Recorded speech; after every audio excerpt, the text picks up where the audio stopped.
सलाम फ्रेंड्स, अब जो हम इम्पोर्टेंट टॉक्सिन डिस्कस करने जा रहे हैं ये बहुत इम्पोर्टेंट है। ये है हमारे पास टॉक्सिक शॉक सिंड्रोम टॉक्सिन। ठीक है, यहाँ पे हमने टॉक्सिन का नेम लिखा है इसलिए कि कुछ ग्राम पॉजिटिव बैक्टीरिया उनके नेम्स हम नेक्स्ट मेंशन करेंगे जिनसे ये प्रोड्यूस होता है। कोई एक स्पेसिफिक नहीं है, जैसे पीछे हम पढ़ते आए हैं इस बैक्टीरिया का ये, इस बैक्टीरिया का ये। अभी टॉक्सिक शॉक सिंड्रोम टॉक्सिन जो है ना, ये जिन जिन बैक्टीरिया के लिए स्पेसिफिक है वो 2-3 है, इसलिए हमने यहाँ टॉक्सिन का नेम फर्स्ट लिखा है। ठीक है, ये टॉक्सिन जो है ना ये एक्ट करता है as a super antigen. Super antigen के तौर पर toxic shock syndrome toxin act करता है और ये प्राइमरली प्रोड्यूस होता है स्टेफाइलोकोकस ऑरियस बैक्टीरिया जो है, ग्राम पॉजिटिव बैक्टीरिया है। ठीक है, कोकाई में से इनकी कुछ स्ट्रेन्स जो हैं वो प्रोड्यूस करती हैं primarily toxic shock syndrome toxin को, लेकिन कुछ जो हैं वो स्ट्रेप्टोकोकस पायोजेनिस बैक्टीरिया जो है उसकी स्ट्रेन्स भी प्रोड्यूस कर रही होती हैं टॉक्सिक शॉक सिंड्रोम टॉक्सिन को। तो प्राइमरीली स्टेफाइलोकोकस ऑरियस की स्ट्रेन्स और सर्टेन स्ट्रेन्स ऑफ स्ट्रेप्टोकोकस पायोजेनिस भी टॉक्सिक शॉक सिंड्रोम टॉक्सिन को प्रोड्यूस कर रही होती हैं। अब हम देखेंगे इस का काम क्या होता है। ठीक है, ये टॉक्सिन है, ये कैसे सुपर एंटीजन के तौर पर एक्ट कर रहा होता है।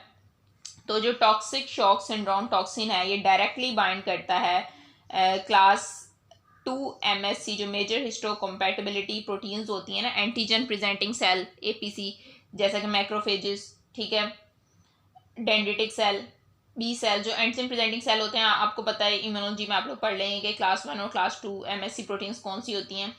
ठीक है, ये जो प्रोटीन्स होती हैं ना एंटीजन प्रेजेंटिंग सेल की सरफेस पे, उससे डायरेक्टली बाइंड करता है।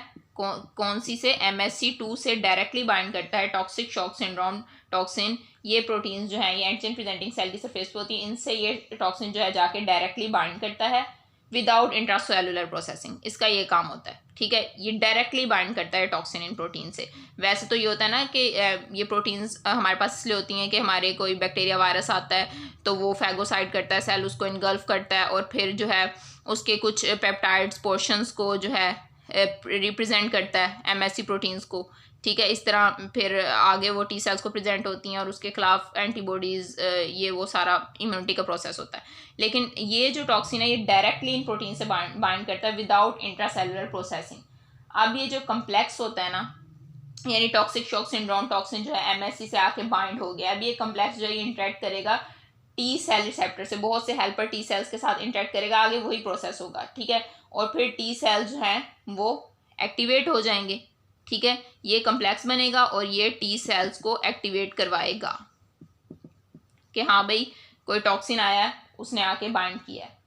ठीक है,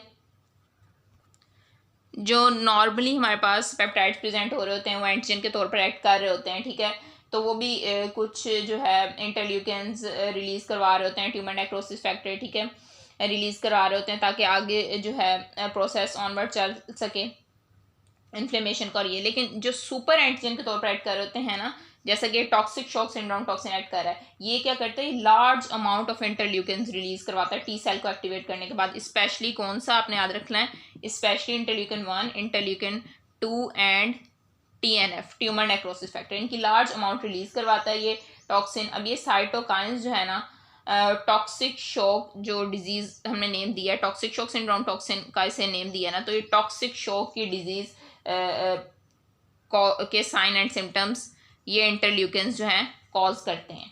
ठीक है, तो ये आपने याद रखना है कि मोस्टली जो है स्टेफाइलोकोकस ऑरियस जो है प्रोड्यूस कर रहा था, और कुछ स्ट्रेन जो है स्ट्रेप्टोकोकस पायोजेनिस की भी toxic shock syndrome toxin produce करती हैं, जो एक्ट करता है सुपर एंटीजन, बहुत ज़्यादा अमाउंट में इंटरल्यूकेंस को रिलीज करवाता है और वो जो है फिर टॉक्सिक शॉक लाइक एक कंडीशन होती है उसकी साइन एंड सिम्टम्स कॉज करते हैं। Thank you, hope you understand.